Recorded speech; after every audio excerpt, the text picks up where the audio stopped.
Bonjour and good morning. Welcome to WASA Distance Education Center and PLAR History. So we're into the last class for week 3 already. So it's Thursday, September 19th. It's still not too late for registration for the 2024-25 courses. Again, you can contact WASA by calling Michelle or Candace. Remember, Candace looks after the PLAR applications. So if you're a returning PLAR student, you should contact Candace and just let her know that you're reapplying. There will be application draws for students who register. Also, DECs will also be put in for the draws for registering students. And again, we'll keep you posted regarding the prizes for that. We will also continue to do end of term draws, and these are for students who submit work during each term. So we have 4 terms, 1A, 1B, 2A, and 2B. And of course, student will also be, students who earn a credit will also be put into a separate draw. For students or potential students signing up or registering using the online application form, so remember the application is online. You're not registering for an online course. It's just an online application. When you go to that link, you will get to this menu. It will tell you to begin signing. You need your name and your email address. So 2 things that you require right away is your full name. So I'll fill mine out here, and then you will put in an email address to begin signing for that application form. So you just click begin signing.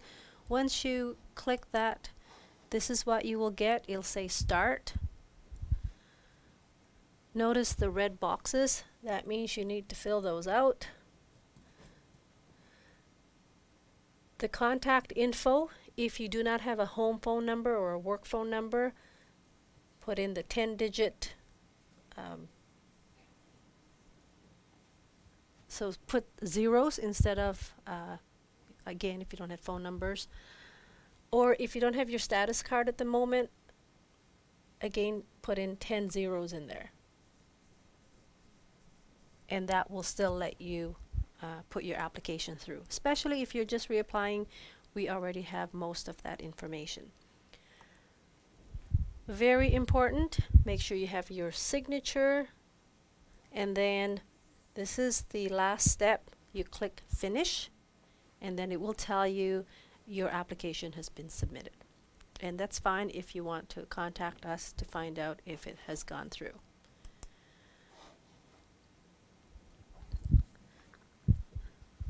So students that have been registering, you may notice that your DEC or your PLAR teachers are contacting you to ask if you want to do the key questions, or the new option is, did you just want to challenge or do the open book culminating activity instead? Okay, so some of you we have already asked. There are 5 tests or culminating activities: the PLAR history, PLAR geography, PLAR English, PLAR science, and PLAR math. We can email the culminating activity to you or to the DEC. You are not required to be supervised. That means you can take the culminating activity home if you want to complete it at home. If you want to complete it at the learning center, that's fine. Once you complete it and you pass it, so successful students get a 50% and above.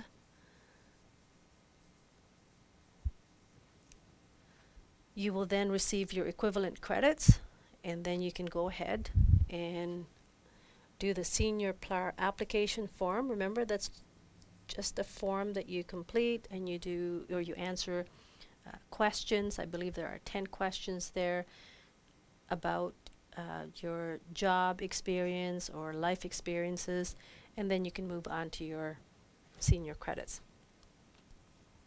However, if the culminating activity is not passed, then the key questions in the lessons must be completed, and then you can retake the culminating activity.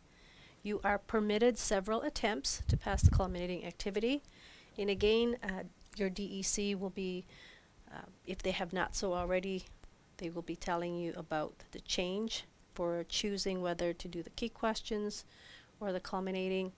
And of course, new PLAR students will be given the same information.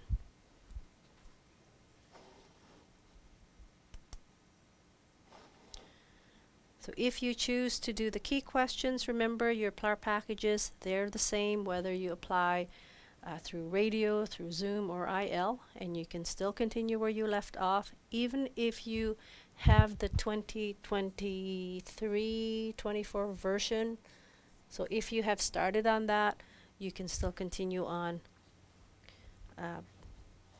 with the key questions there. Okay, I won't say to you that no, you can't do that or you have to restart over again. No, just continue with what you were doing.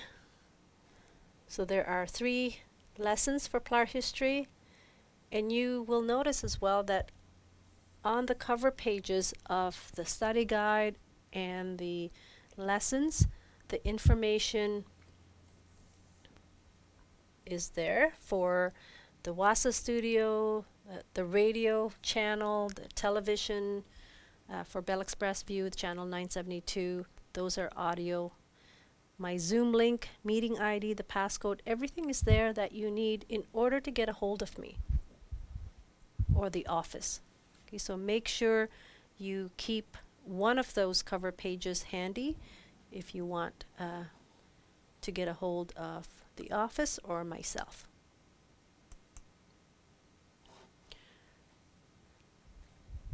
If you can't make it for classes, you can go to the playlist on YouTube. So we have one for PLAR English and Math, and we also have one for PLAR Science, History, and Geography. So again, you can view the playlist there of all the classes that have been broadcasted already. If you're having problems with any of the key questions, look at the component or the subject. So in this case, we're looking at PLAR history. It tells you the lesson, so these are named that way. Lesson 2, and then it says key questions 19 to 21. So you can look up or download the key questions that you may be having problems with. Okay, and finally, those students that have the G Suite account, or if you have registered with WASA, you have access to an email account.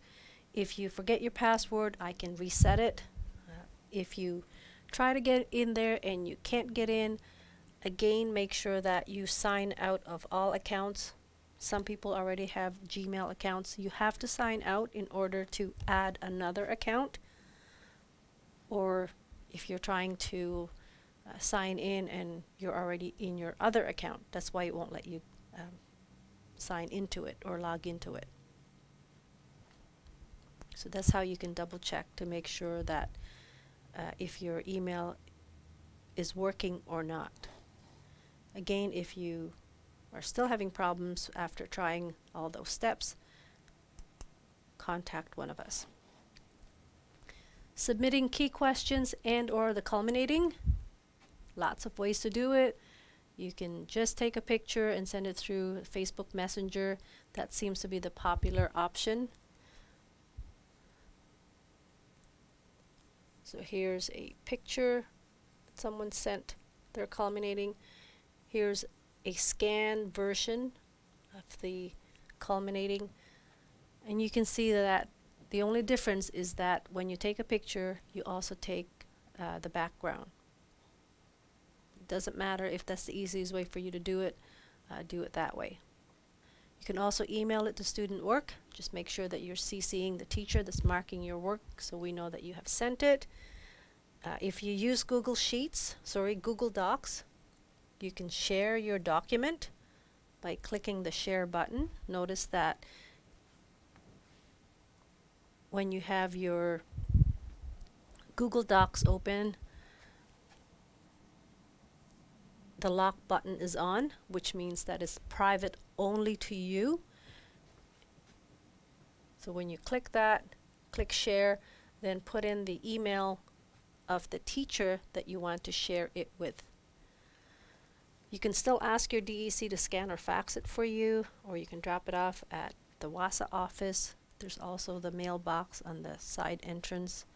Make sure you put your name on it. And again, if you have any concerns or questions, make sure you call the office or contact me.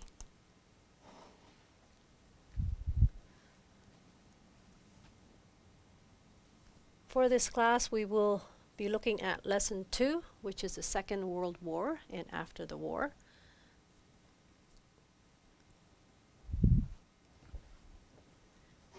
And for our key questions, if you're following your mark sheet, make sure that you have key questions 1 to 18 completed. That means your lesson 1 is already completed. In lesson 2, that's key questions 19 to 33. And then in lesson 3, we have key questions 34 to 41. So if you look at that and you're completing the key questions, this is a guide to let you know which key questions you have already completed.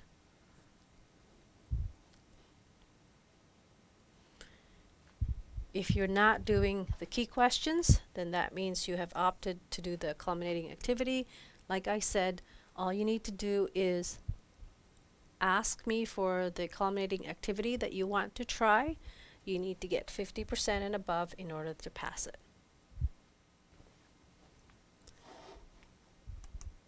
Okay, let's look at lesson 2. So Canada in 1939, if you're following along in your lesson book, turn to page 4.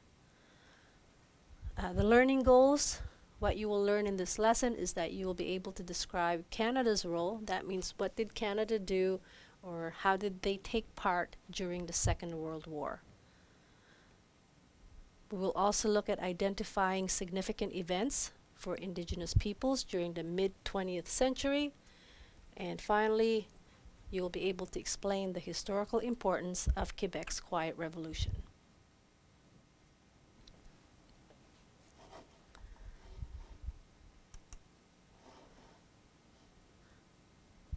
First, Canada in 1939. So in 1939, many Canadians were still recovering from the Great Depression. This time, the Canadian government was led by Prime Minister William Lyon Mackenzie King. So the government wanted to help Canadians, and this is the way that they tried to help. First, they took measures to make sure Canadians had their basic needs met.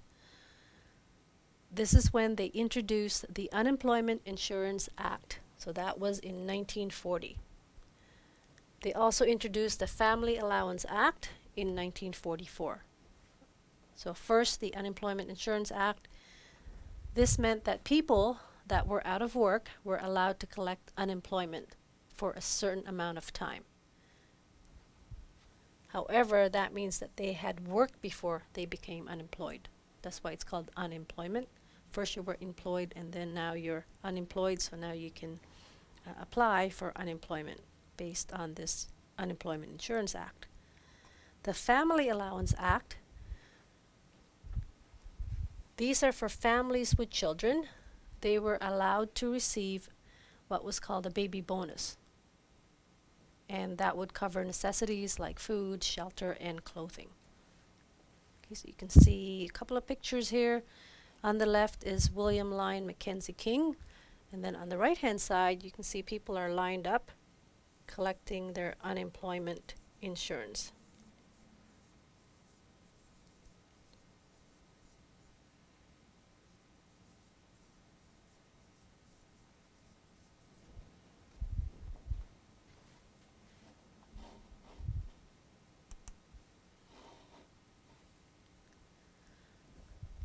Okay, next is World War II. So that one is on page 5. So in 1939, Canada found itself involved in another war conflict.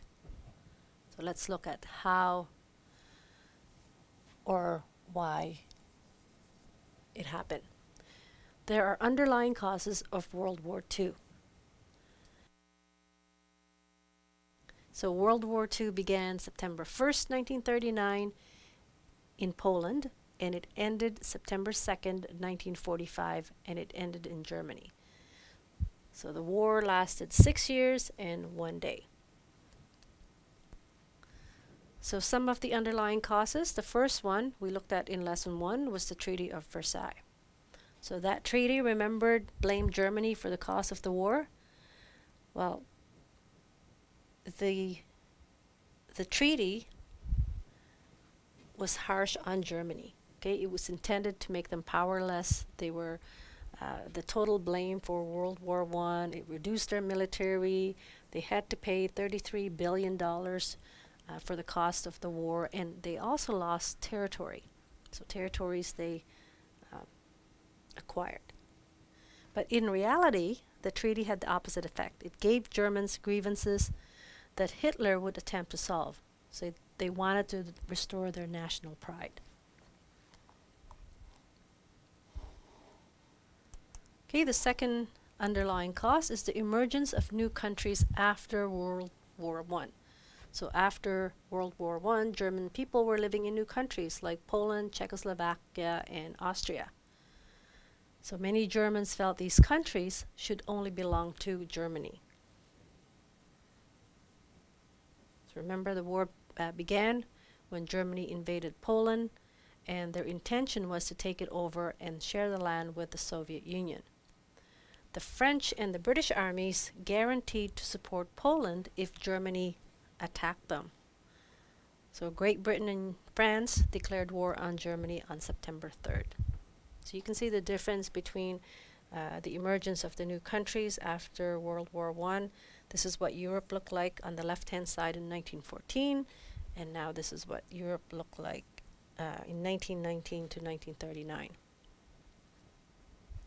Okay, the acquisition of countries by Germans. The third underlying cause is the rise of fascism. Now, fascism just means it's a type of government in which nationalism is promoted. Labor and industry are regulated by a strong national government, and all opposition is suppressed. That means if you don't like it, they will let you know.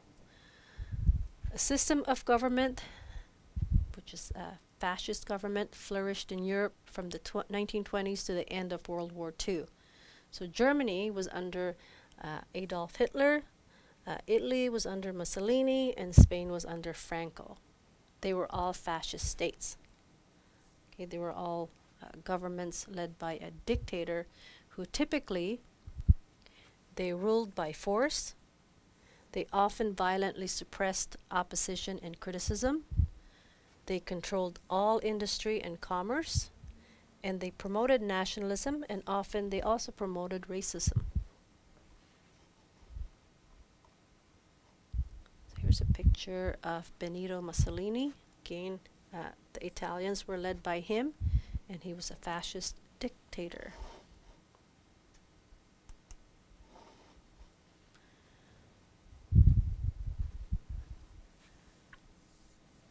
There was also anti-Semitism in Germany. Okay, the word Semitic means it relates to people who speak Semitic languages, especially Hebrew and Arabic. So the Germany blamed their problems on the Jews, and the Nazi Party policy were very racist and anti-Semitic. So there was a widespread discrimination against Jews in Germany. So Hitler, at the time, was the leader of Germany. He convinced the German people to reclaim land and improve the German economy. His government, or the Nazi regime, also believed in creating a superior human race or master race. Okay, this is when the Holocaust happened. It was the persecution and murder of millions of individuals that the Nazi regime deemed unfit. So they didn't believe that they should be part of it. Jewish individuals were targeted by the Nazis. Gay men were targeted. Jehovah's Witnesses were targeted. Gypsies were targeted. Anyone who had disabilities were also targeted. So people targeted as well as prisoners of war were sent to internment camps. And in that camp, prisoners were starved, they were worked hard, they were beaten, and they were killed in the masses. The Germans set up 6 internment camps in Poland.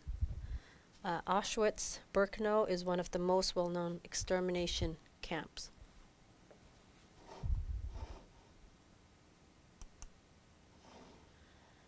Okay, the fourth underlying reason, remember back in lesson 1, we had the League of Nations. It was set up to mostly prevent war. So the League obviously failed. Okay, they did not prevent another world war from happening. Main cause was the non-intervention. That's when one doesn't want to involve themselves with foreign affairs. So what happened? There was appeasement, which is the act of giving into or satisfying one's demands. Canada and most other countries followed a policy of non-intervention and appeasement. So if one country decided to do something and they really did not disagree with it, they just didn't intervene. So in World War II, they had 2 sides. They had the Axis and the Allies. The Allies was led by Great Britain, France, the Soviet Union, and the United States. Now their other allies included Canada, Brazil, Australia, South Africa, New Zealand, the Netherlands, India, Mexico, Belgium, and Zimbabwe. The Axis, this was the group that was led by Germany, Italy, and Japan, and they were joined by Nazi Germany, which included Austria, Romania, Slovakia, Hungary, Bulgaria, and Yugoslavia. So now you have these 2 groups. And then you had the formation of Axis powers. So in 1937, they made a pact. Okay, Germany, Italy, and Japan. And their pact or their agreement was not to go to war with each other. So they became the Axis powers during World War II.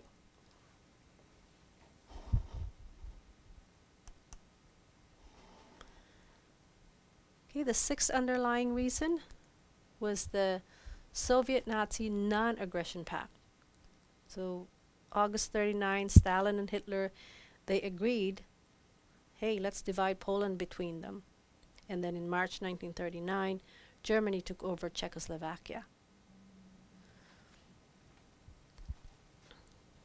The Soviet Union joined the Allies in 1941 after the Germans invaded the Soviet territory and they tried to overtake Moscow. And then the German invasion of the Soviet Union was a violation of the German-Soviet pact. So the Soviet Union, they pushed the German troops back and they prevented Moscow from being taken. So again, here you have a historical evidence in the form of a newspaper. It says Britain declare wars, tells you the date. This is the newspaper is called Extra from the San Diego Union.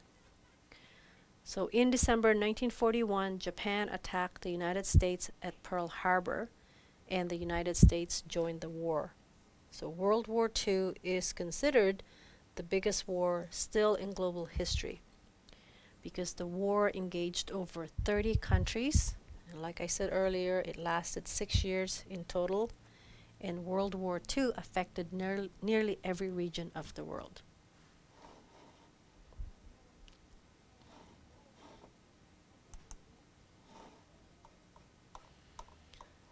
So let's see what Canada's participation was in the war.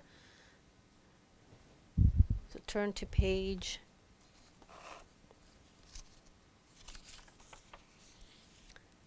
6 in your lesson book, the Canadian War Effort. The Canadian Parliament declared war on Germany on September 9th, 1939. Earlier we talked about how the Great Depression, okay, people were still recovering from it in Canada. So now many Canadians joined the war effort because the Great Depression left them without any work. Then the people that were left in Canada, they also began to have work, and they produced food and weapons for the Allies. Canada was known as the arsenal of democracy. The reason they were called that is because of, again, they produced weapons and food for the Allies during World War II. They were a great help to the war effort. And there's a picture on the bottom of this slide, and it's showing loading rations for the front. You can see several Canadian soldiers of the 1st Divisional Train sort rations. It included crates of mixed pickles and bacon. They load them into wagons. Then the waiting wagons are also loaded with bales of hay and large sacks. The divisional train was a logistical arm that brought supplies from the core depot to brigades closer to the front. Okay, so that's why this isn't your key question. Why was Canada known as the arsenal of democracy? Again, it's a hand question. You can put your hand on page 6 on the answer.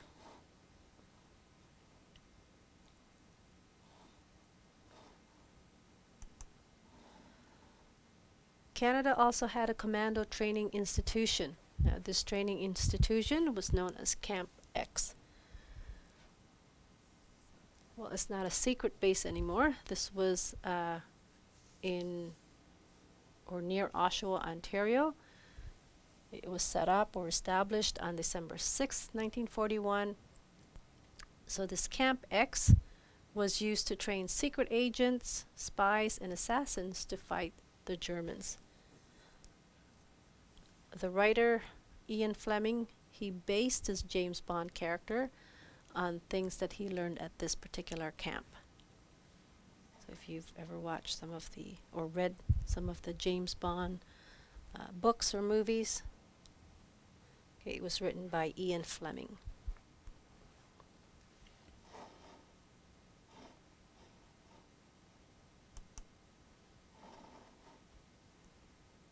The Canadian government, they also sold victory bonds to Canadians. This was something that they also did during the First World War, and they did this because they wanted to raise money for the war effort. So when the war was won, what they would do then is they would cash the bonds in for the principal plus interest.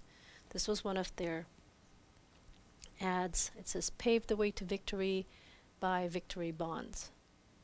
Now, Prime Minister King, he had a referendum. He asked Canadians to vote whether they would agree to conscription again. So remember, conscription means you don't have a choice. You'll be forced to sign up to fight in the war.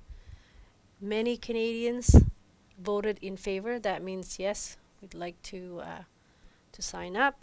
28% of Quebec voted in favor. So not a lot.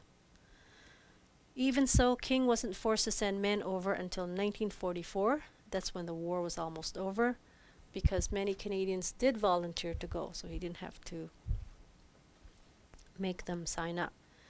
But in addition to those opposed to the war in Quebec, there were other people known as conscientious objectors. And these conscientious objectors, they were citizens who were not in agreement with the war.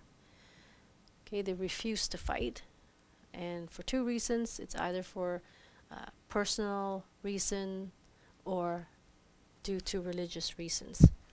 So some examples of conscientious objectors are pacifists, Mennonites, the Amish, and Jehovah's Witnesses. Okay, their belief was that Christians should be neutral in world conflicts. You can see there's a book written by Will Ellsworth Jones.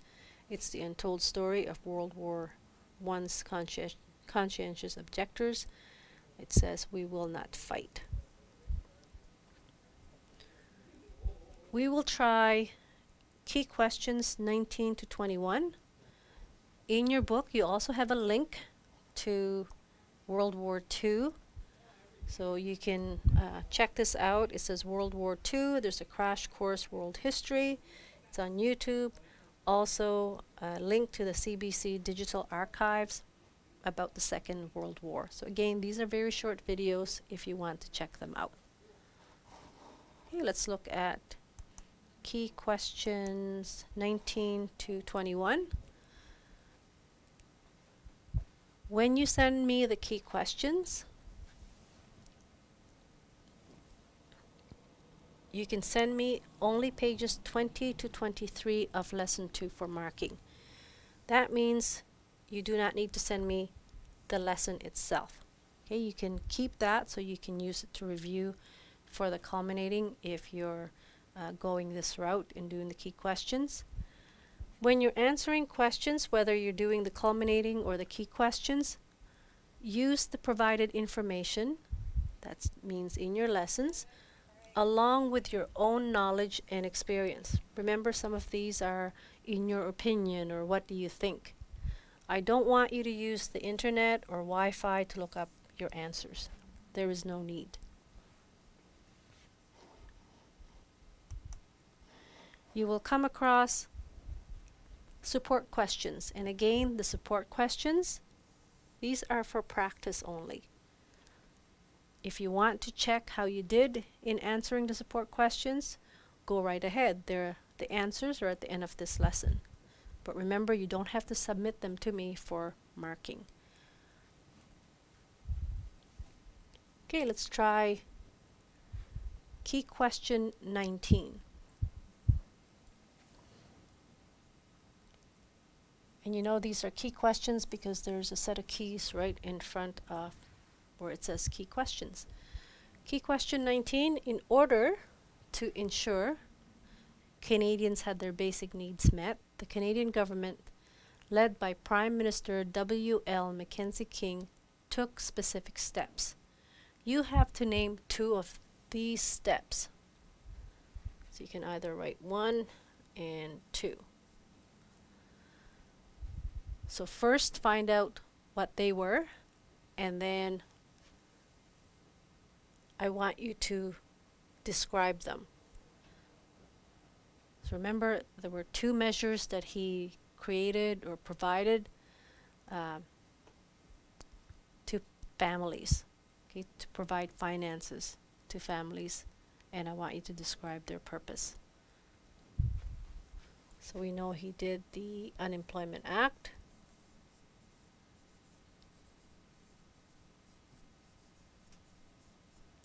And he did that in 1940.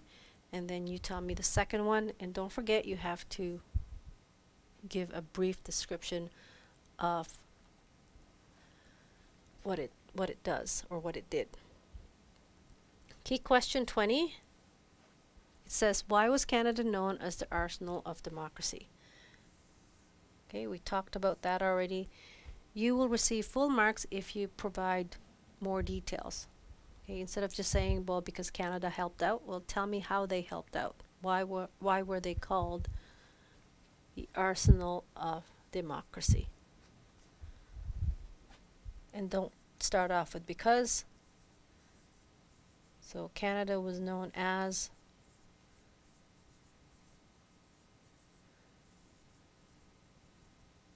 and then write your answer. So again, if you look or read your lesson carefully, you will see the answer for that one.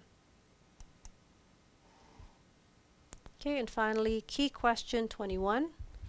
What is a conscientious objector?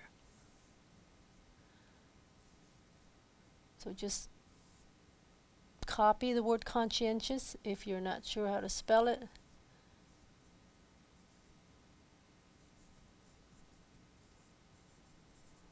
So a conscientious objector, and then write your response.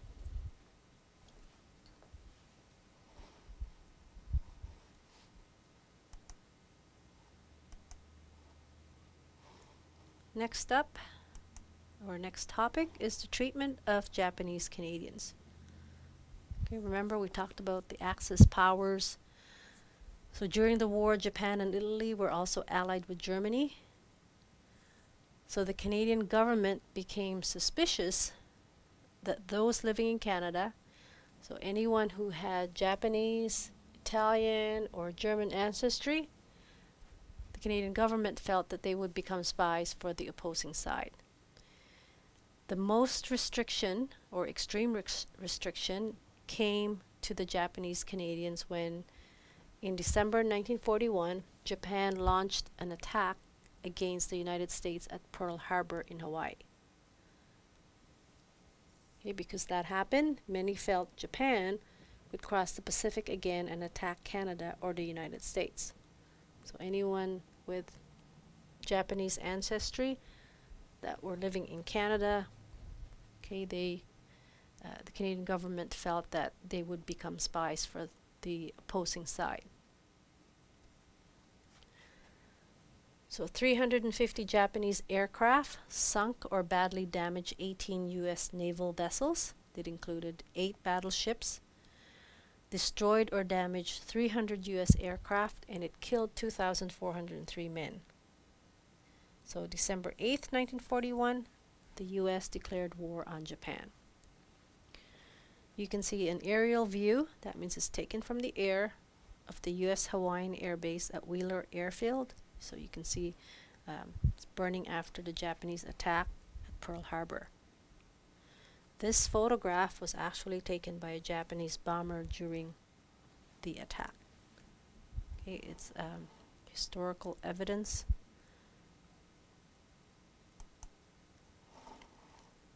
Let's look at closely the treatment of Japanese Canadians. In the spring of 1941, more than 6 months after the bombing of Pearl Harbor, RCMP fingerprinted and photographed all Japanese Canadians over the age of 16. And they had to carry their registration card at all times until 1949. Okay, they were categorized, so Japanese Canadians were categorized as enemy aliens through the War Measures Act. British Columbia's Japanese Canadians population of approximately 22,000. They were forced into internment camps. We talked about that, about the Holocaust and the internment camps. Those that had to go into the internment camps, they had to pay to stay at these camps. The husbands were separated from their families. The government, federal government, confiscated. That means they took away their agricultural property, an example, farms. They took their personal possessions, like houses or clothing, and they auctioned off or they sold them at low prices. Okay, no one was charged. They were released after the war, but their personal property was never recovered. That means they didn't give back to them. And the anti-Japanese laws were abolished in 1947. So you can see some pictures here. There's a Royal Canadian Navy officer questioning a Japanese Canadian fisherman while taking his boat. And again, many Japanese that worked in the fishing industry, they feared that the Japanese fishermen were charting the coastline for the Japanese Navy. So as a result of that suspicion or fear, 1,200 Japanese fishing boats were confiscated by the government of Canada.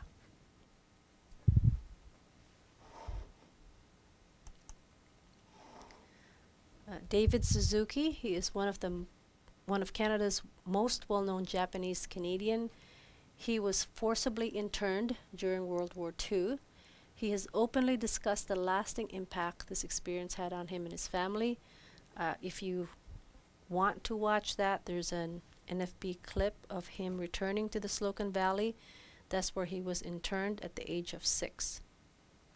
So Canada sent Japanese males to road camps in British Columbian interior. They had sugar beet projects on the prairies, or they were either sent to the internment in the prisoner of war camp in Ontario.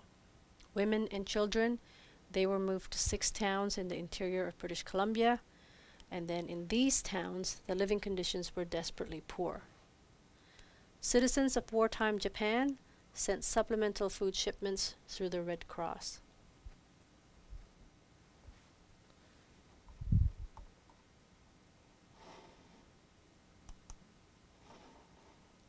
In your lesson book, you can also read on page 8 about another Japanese Canadian citizen.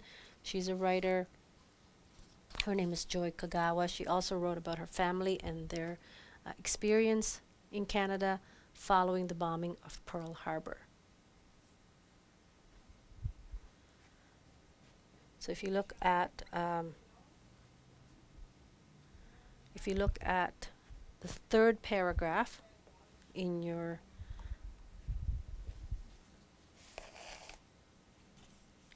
book on page 8, it says, as Canadian authorities began interning the citizens of Japanese ancestry, they were perceived as possible security risk, and arrangements were made with neighbors to keep things of value.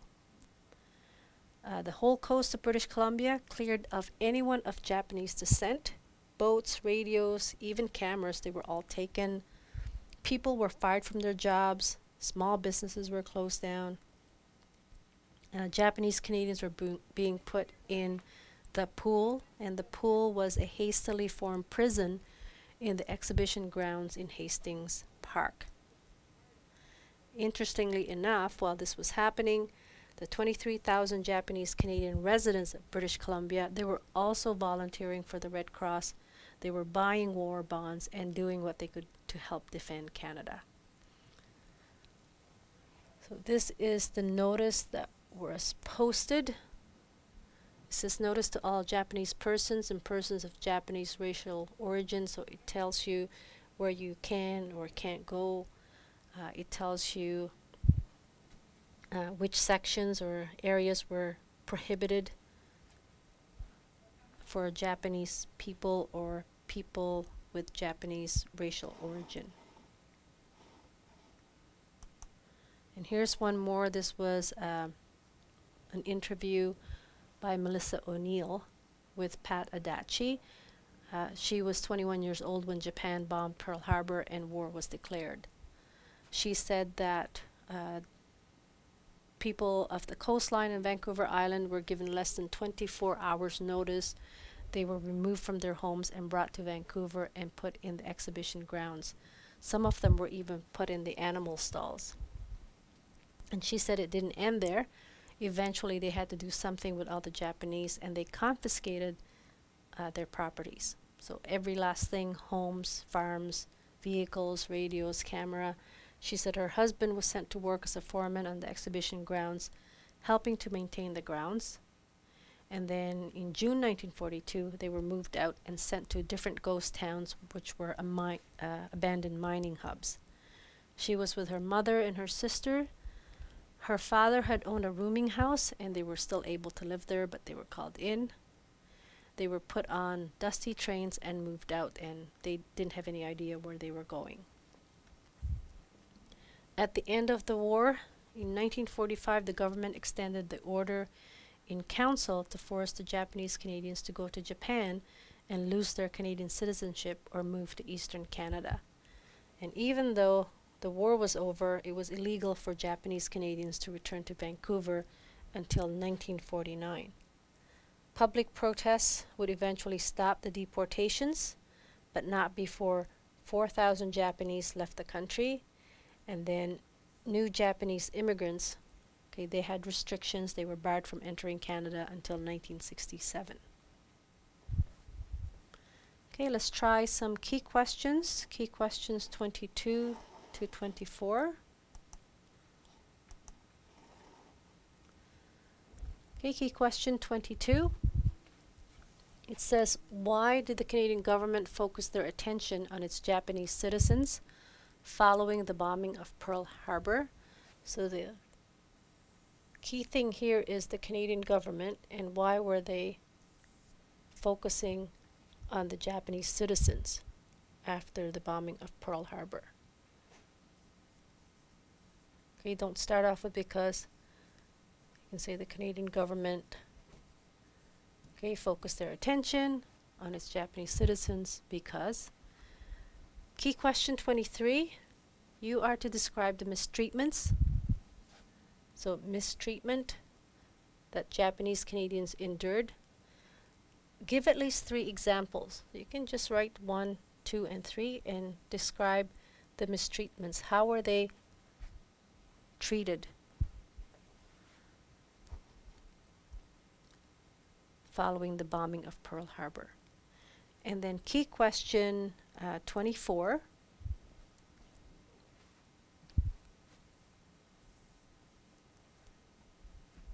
So let me go back to key question 23 here. In key question 23, if you look at, so again, this is in your book, if you look at that spotlight on Joy Kogawa,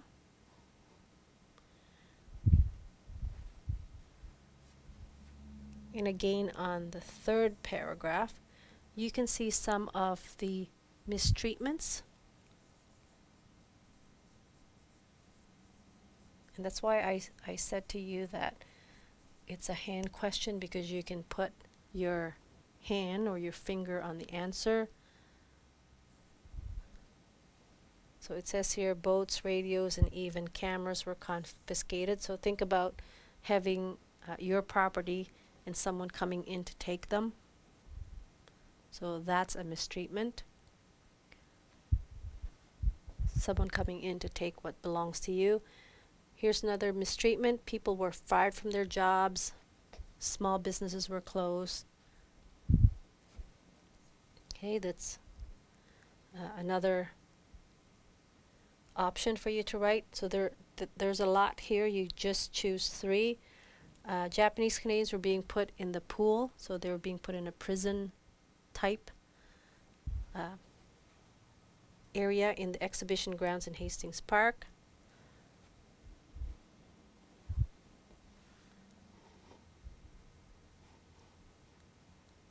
So you can choose any 3 of those.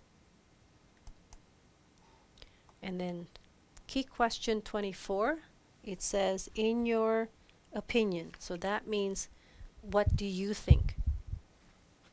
So you don't need to look this up anywhere else. It's what do you think? So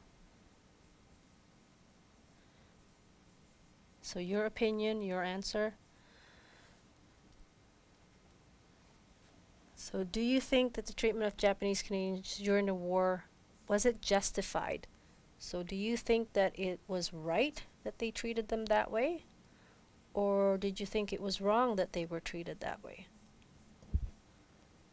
So you would explain why or why not. So you could start off with, yes, I think. And then you give me a reason.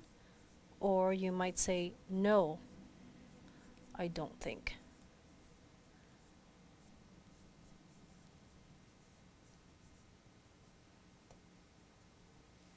And again, you don't need to look that up.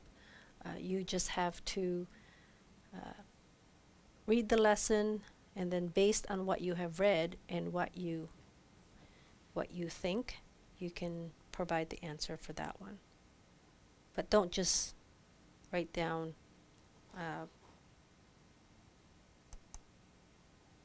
yes, you think it was right, and then you don't explain yourself. Okay, so that was key question 24, and we can actually do key question 25 before we go. So key question 25 was, what was the Holocaust? And you can just start off with the Holocaust and then write your response. Okay, so let's go back to our checklist, and your checklist is your mark sheet. So in your checklist, we did key questions 19 to 25 today. And when we come back next week, on Tuesday, we will look at the section on after the war, NATO and NORAD. These are both on page 12. Indigenous peoples and the white paper on page 13. We will also take a look at the First Nations historical timeline. And then the last section for lesson 2 is Canada, 1960 to 1980, regarding Quebec and the Quiet Revolution. Okay, that's it for today, and I'll talk to you on Tuesday. Have a good weekend. Miigwech.